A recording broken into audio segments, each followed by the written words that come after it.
വേദപ്രയാഗ് മീഡിയയിലേക്ക് സുസ്വാഗതം. എന്നെ ഏറ്റവും കൂടുതൽ ഭയക്കുന്നത് എന്തിനാണ്?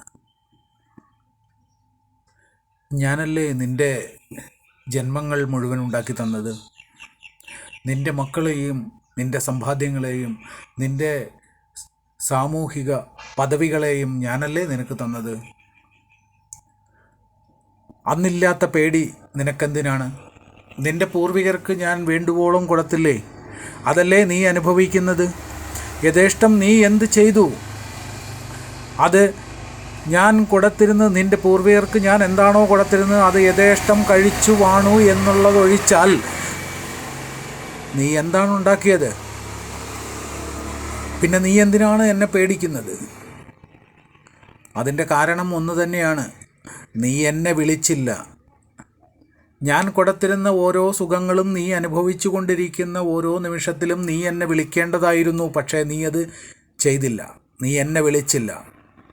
നീ ദുഃഖത്തിലേക്കും ദുരിതത്തിലേക്കും ഓരോ പടികൾ താഴത്തേക്ക് ഇറങ്ങിച്ചെല്ലുമ്പോൾ നീ ഭയപ്പെട്ടു. ഓരോ ഭയത്തിലും നീ എന്നെ സ്വപ്നം കണ്ടു. ആ സ്വപ്നത്തിലെല്ലാം ഞാൻ നിനക്കെതിരായിരുന്നു. അവസാനം നീ എന്നെ വിളിക്കാൻ തീരുമാനിച്ചു.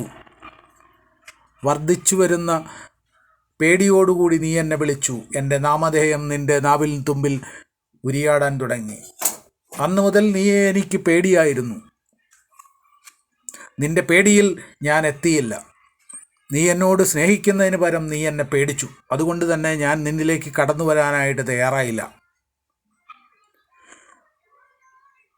നിൻ്റെ പൂർവികർക്ക് ഞാൻ കൊടുത്തിരുന്ന എല്ലാ കാര്യങ്ങളും കഴിഞ്ഞപ്പോൾ, സുഖഭോഗങ്ങളെല്ലാം തീർന്നു കഴിഞ്ഞപ്പോൾ നീ എൻ്റെ മുന്നിലേക്ക് പുതിയ സുഖങ്ങൾ തേടിയാണ് വന്നത്. ആ പുതിയ സുഖങ്ങൾ നിനക്ക് കിട്ടുവാനാണ് നീ എൻ്റെ അടുത്ത് വന്നത്. അല്ലാതെ നീ എന്നെ സ്നേഹിക്കുവാനല്ല. അതുകൊണ്ട് തന്നെ നീ സ്നേഹിക്കുന്നിടത്തോളം നാൾ, നീ പഠിച്ച് സേവിക്കുന്നിടത്തോളം കാലം, നീ എന്നെ സ്നേഹിക്കുന്നിടത്തോളം കാലം, അപ്പോൾ മാത്രമേ ഞാനത് തരൂ. അതുവരെ ഞാനത് തരില്ല. കാരണം ഞാൻ സ്നേഹത്തിൻ്റെ മുൻപിൽ താഴൂ. അതാണ് ഞാൻ. ഓം ശ്രീം വിഷ്ണുമായ ജാതൻ സ്വാമിയേ നമഃ.